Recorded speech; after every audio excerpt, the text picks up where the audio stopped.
This month, on a special edition of 219 West, the first 100 days, Syrian refugees try to adjust to life in the States. An undocumented immigrant learns to speak out. And the president creates a new normal where transgender kids fight for their rights in school and the press fights against fake news.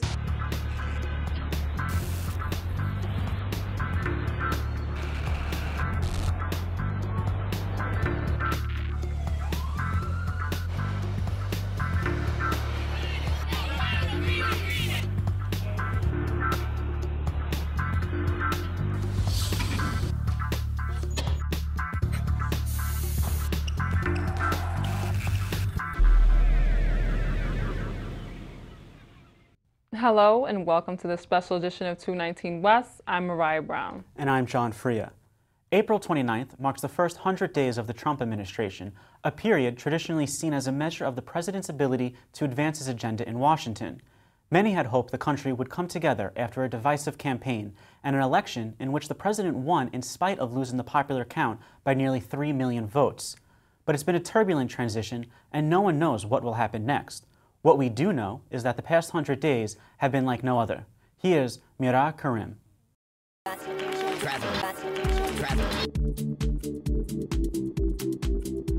I, Donald John Trump, do solemnly swear. He came out swinging from the start. This American carnage stops right here and stops right now. Just hours after being sworn into office, the new president signed an executive order to roll back the Affordable Care Act, better known as Obamacare. We have a disaster called the Big Lie, Obamacare. It was the first in a rapid-fire series of executive orders he signed in his first week in office designed to fulfill campaign promises, from building a 1,300-mile wall along the U.S.-Mexico border to suspending travel from certain Muslim-majority countries. In the face of protests at airports across the country, the administration insisted it wasn't a Muslim ban in spite of remarks like these during the campaign. Donald J. Trump is calling for a total and complete shutdown of Muslims entering the United States until our country's representatives can figure out what the hell is going on. More than 500,000 Americans took to the streets in Washington the day after the inauguration. Crowd-counting experts said that was triple the number of people who went to the inauguration itself, a fact that the Trump administration took issue with. This was the largest audience to ever witness an inauguration, period, both in person and around the globe. But it wasn't. I have a running war with the media. A war over facts, as Trump advisor Kellyanne Conway demonstrated in an interview with NBC's Chuck Todd. You're saying it's a falsehood, and they're giving, Sean Spicer, our press secretary, gave alternative facts to that. But the point remains. Wait a minute. Alternative facts? Look, alternative facts are not facts. They're falsehoods. The president himself often bypasses the media entirely, taking to Twitter to express his views on everything from Saturday Night Live's relentless portrayals of him Urine. to his predecessor in the White House. Just found out that Obama had my wires tapped in Trump Tower, he tweeted last month, although no one has found evidence of these claims. I have no information that supports those tweets, and we have looked carefully inside the FBI. And it's not just the president. One by one, Trump appointees have come under fire, from Education Secretary Betsy DeVos's lack of experience to EPA Administrator Scott Pruitt's history of suing the EPA to HUD Secretary Ben Carson's comparisons of slaves to immigrants. A land of dreams and opportunity. There were other immigrants who came here in the bottom of slave ships, worked even longer, even harder for less. And then there's Russia. Allegations of improper contact with Russian agents during the campaign led to a resignation, a recusal, and inquiries from Congress and the FBI. In the meantime, the president is proceeding with his agenda. From this day forward, it's going to be only America first. The White House's 2018 budget proposal calls for a $54 billion increase in defense spending while slashing spending on climate change and foreign aid.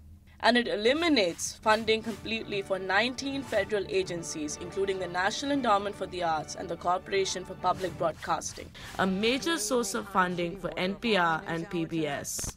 But the president suffered his first major defeat in Washington when he tried to replace Obamacare last month, a sign that he may be in for more of a fight than he's anticipated. For 219 West, I'm Mira Karim.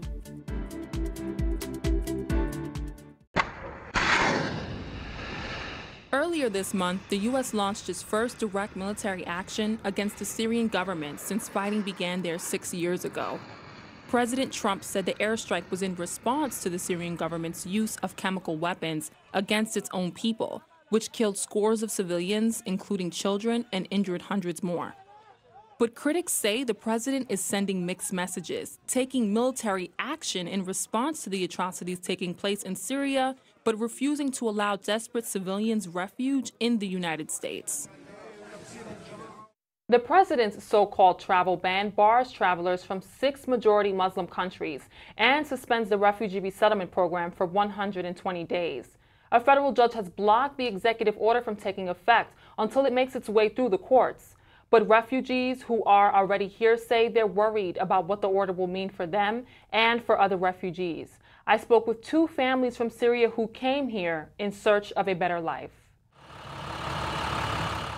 There are days when Mohammed Hamwi wonders if he made the right choice to come to the United States. Before the war in Syria, he was well off, working as an architect in Damascus.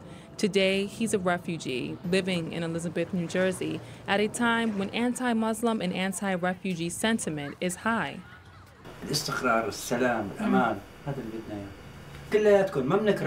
But in the early days of the Syrian conflict, Hamwi knew they had to leave. The constant threat of violence was too much.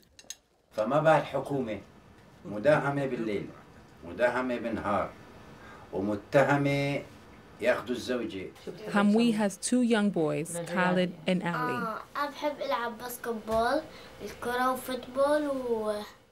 Hamwi thought the conflict would settle down in a few months, but it didn't. They became refugees, living in Jordan for several years before being relocated by the United Nations. The United States looks at the refugees that we've sent to them and said, you know, we think these are good, strong candidates for the United States, and this is why we think that they can't stay in their host country. They really go through the most exhaustive, extensive vetting. As a devout Muslim, Hamwi washes and prays 5 times a day. His faith is what's kept him grounded through years of uncertainty. After English lessons in the morning, he and his wife work at the local mosque. Anas al-Shalabi and his family are from Dara in the south of Syria. Like the Hamwis, they first fled to Jordan before being resettled in New York. In Syria, al-Shalabi says they lived in fear. No light, no water, no nothing, no school. يعني عيشة خوف. إنه بتيجي عليك القذيفة أو ما بتيجي. فلينا to Jordan. In Jordan, where 10 to 20% of the population is made up of Syrian refugees, resources are stretched thin. Al-Shalabi says he couldn't see a way to improve his family's lives and ensure his children an education. Everything difficult. Everything. No work. Everybody read language. I am 44 years, speak Arabic, talk Arabic. Maybe you need 2 years, speak English. Al-Shalabi says he is thankful for the opportunities in the U.S., but with so much controversy over Muslims and refugees, he doesn't understand why the government approved them to come. أنا قلت لهم ليش جبتونا؟ ليش جبتونا لهون in America? It's a concern shared by Mohammed Hamwi, who came to the U.S. during the height of the presidential campaign. I'm putting the people on notice that are coming here from Syria as part of this mass migration, that if I win, they're going back. They're going back. I'm telling you. أما لو عرفان إنه بده هو يطلع فيقول ما بدي يجي. Trump's efforts to ban refugees from entering the country have put both families on edge, even if his controversial executive orders have been blocked by a federal judge. حصار مادي. Are you afraid that your benefits might be cut? حصار ما بتعرفي شلون بيعمل حصار. Conservatives who support Trump's actions say they are necessary. Dan Stein heads an immigration reform organization that has warned against refugee resettlement. ISIS says that they want to use refugee flows to try to infiltrate ISIS operatives and build ISIS cells in this country. And there's no particular reason why we shouldn't take them at their word.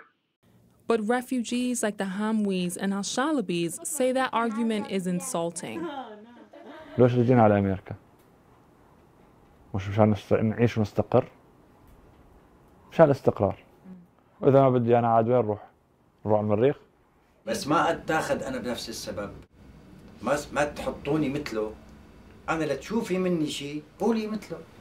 The president's remarks about Muslims weren't the only ones that caused controversy during the campaign. He made inflammatory remarks about Mexican nationals vowed to deport millions of undocumented immigrants and said he would get Mexico to pay for the border wall. In Staten Island, our Estefania Hernandez found a woman whose story makes her a sign of the times.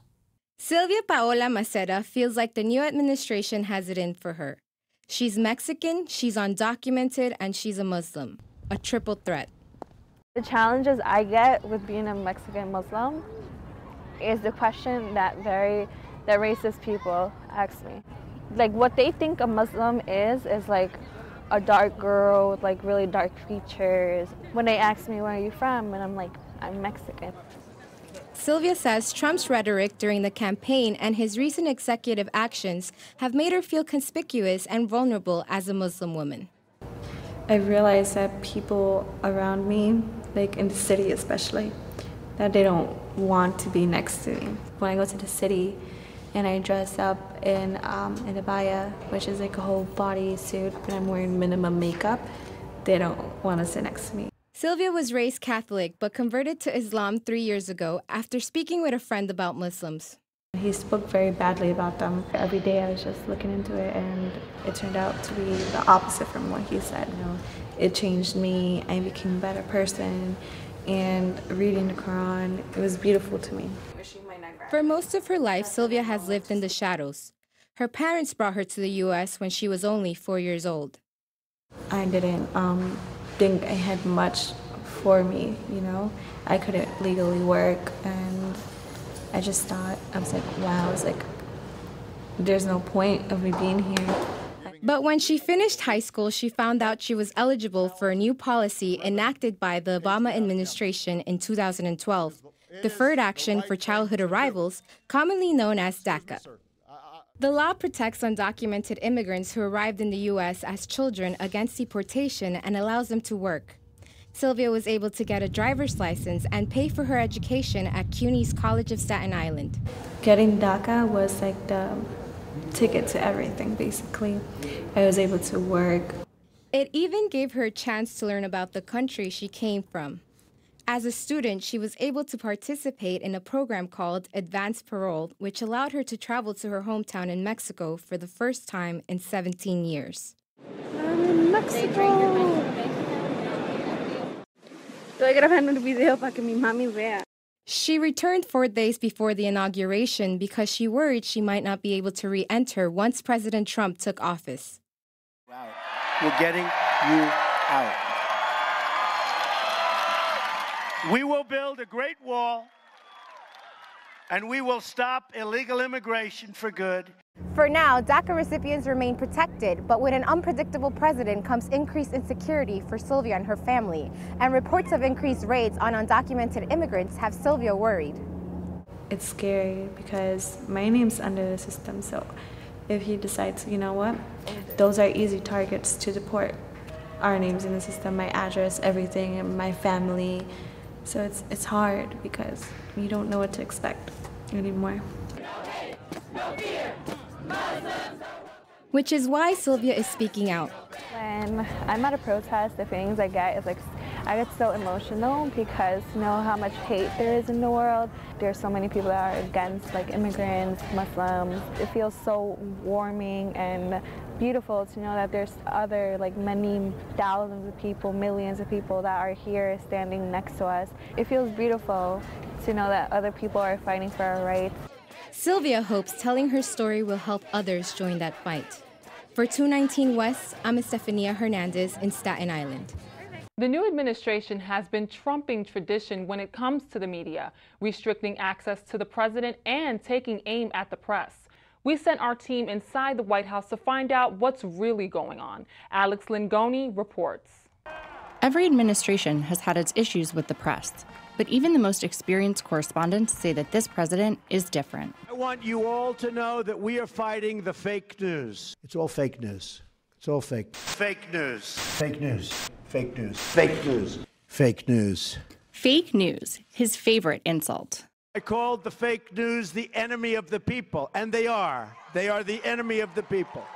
Trump claims the media blew that remark out of proportion. They dropped off the word fake, and all of a sudden, the story became the media is the enemy. One organization he does call fake news, CNN. CNN, it's so much anger and hatred. Jim Acosta is the network's senior White House correspondent. You are fake news. Sir. You have to sort of put your shield up and not pay attention to those things. They're obviously trying to work the refs. And, you know, our job is to stay here, kind of hold our ground and ask the questions that hold them accountable. The administration has even drawn criticism from some reporters at traditionally conservative Fox News. The President of the United States keeps saying things that are demonstrably, unquestionably, opinion aside, 100% false. Thank you, Press. Thank you. You guys, please. Thank you, Press. It's become louder and more raucous and kind of a different vibe, but our job is simply to try to ask the hard questions. But this administration has been making that difficult.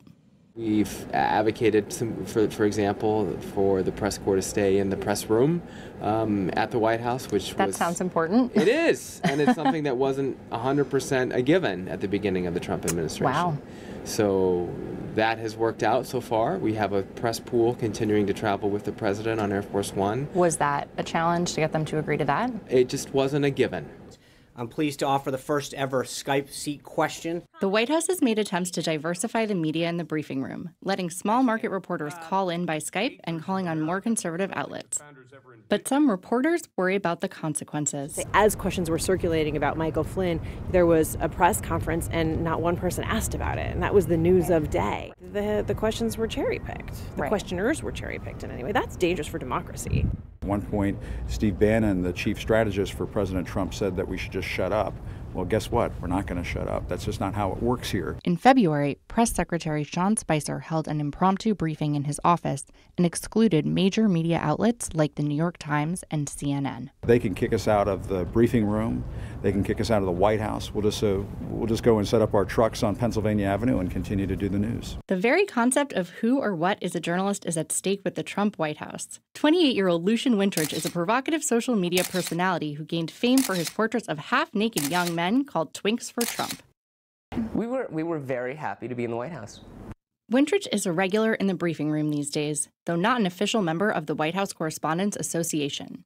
So you can count on the Gateway Pundit and our White House correspondent, Lucian Wintridge, to bring you the real news.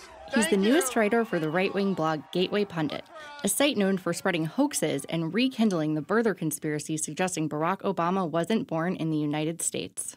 His views on the news are unconventional. So you really think that there is nothing important about the fact that Russia may have hacked American democracy? They didn't literally hack into voting machines. There's not definitive proof of that. I think the biggest story... So it doesn't concern you? Not at all. Wintridge, who has no prior training in journalism, told a reporter he's the future of journalism. Saying I don't consider myself a journalist, I consider myself the future of journalism, was largely trolling him. Which he says is his job. For the rest of the press corps, the mission is clear. Call it like they see it and report the real news. We're not at war with him, even if he might be at war with us. We are doing our job. It's our job to provide truthful, fair, balanced, accurate and sometimes, yes, tough reporting on the people in power. For 219 West, this is Alex Langoni at the White House. During the campaign, the president called himself a real friend to the LGBT community, but in his first public action on transgender rights, President Trump reversed protections put in place for students by the Obama administration. Many advocates worry it signals a shift in the enormous advances that have been made in transgender rights over the last few years. First grade was a rough year for 9-year-old Joe Maldonado. He says his classmates gave him a hard time at his school in New Jersey. They just kept asking me, are you a boy or a girl, are you a boy or a girl? And I kept saying I'm a boy, and they'll laugh at me because I looked like a girl when I was in first grade. Which is because he had been raised as a girl. Joe is one of a growing number of transgender children who are transitioning at younger and younger ages. Whatever your kid wants to be, just let them be who they are. Just let them be who they want to be. Q Daly was in 2nd grade when he transitioned. I told everybody, I was like, I'm a boy now. And they're like, what? These kids are raising questions for school administrators who need to figure out seemingly simple issues, like which bathroom transgender students should be allowed to use. Billy Griffith has been Q's best friend since before Q transitioned. He doesn't really understand all the fuss about bathrooms. I mean, they go to the bathroom, I go to the bathroom, I wash my hands, they wash their hands, and we just get out. But it's not that simple for many adults, says Q's principal, Anna Allenbrook. Certainly some families had questions. Which is why the Obama administration issued recommendations to schools last year. The guidance was to support the transgender child and that this child had the right to go to the bathroom of their choosing. Once we understood that concept, it was easy. It was a very easy decision. That I can go to whichever bathroom I want because it's my body and it's my choice, and you can't tell me which bathroom to go to. But the Trump administration rescinded that guidance in February. He changed that. He said it's up to the states to make that decision. Yeah. And that schools don't have to do that for transgender kids. Q hadn't heard the news until this interview. His surprise quickly turned to sadness. That sucks. That's mean. Very mean. It's really sad. It's like we took all these steps forward and now we're taking these steps backwards. The city's Department of Education recently reissued guidelines requiring students be allowed to use bathrooms that match their gender identity, meaning Q, now in 5th grade, will continue to be able to use the boys' bathroom at his school. Transgender rights have become the next frontier in civil rights, and it's not just about schools. By law, New Yorkers can use facilities that match their gender identity in any city-owned property. But sometimes advances come with unintended consequences. Ellen Vandervoort says she applauds the city's efforts to protect its transgender population, but an incident last spring got her thinking. It seemed as though it wasn't well thought out. Ellen's daughter Greta is on a swim team that meets at one of the city's recreation centers. Greta and her teammates were changing after practice one day when an adult came out of the shower. The person presented as a 6-foot middle-aged man, stubble, beard, flat-chested, balding, so she assumed he was a man. The girls, some of them just 7 years old, didn't know what to think. Nothing happened. They were just not sure how to respond. The adult was a transgender woman who was following the center's rules, but Ellen Vandervoort said it was a confusing experience, especially for the younger girls. Vandervoort says it's not about gender, it's about age. She believes there should be periods when only parents and team members are allowed in the locker rooms. The point was to accommodate a vulnerable set of citizens, but they didn't actually think through the ramifications of what that meant in every facility where they were changing the law. Some see this as an opportunity to open a discussion on gender. There's a discomfort that we're all feeling as we discuss gender and in this new light, in this new worldview. We need public dialogue. We need to talk about these new notions of gender and the way people experience themselves authentically. The president's proposed budget could mean deep cuts for many government-funded programs. On the chopping block, AmeriCorps, a national service program. If it goes, communities across the country would feel the effects. Torenda Rose Russell reports. A year ago, Selena Sakasa moved her family from a cramped one-bedroom apartment under train tracks in the Bronx to this spacious 3-bedroom home on a quiet street in Queens. The house was built by members of AmeriCorps, working with the group Habitat for Humanity.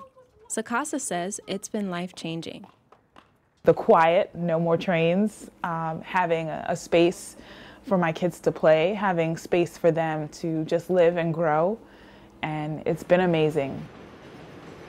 The Sakasa's old neighborhood was growing unsafe. Across the street from their building was a program serving mentally ill patients. We were looking to go elsewhere, but as you know, in New York City, it's hard to find somewhere that's safe and affordable. It's like one or the other, unfortunately.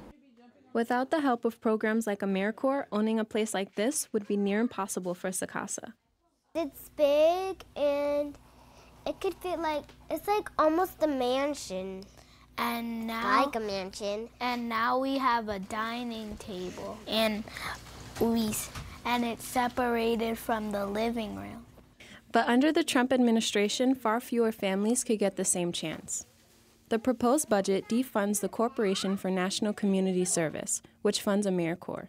Members give a year of service staffing numerous city and community programs. In exchange, they receive small living allowances and education awards. Service year programs have a trifecta of benefits. Individuals learn new skills. They become part of the workforce. They serve their community. They become civic leaders for life. Jared Bravo is an AmeriCorps member working with Habitat.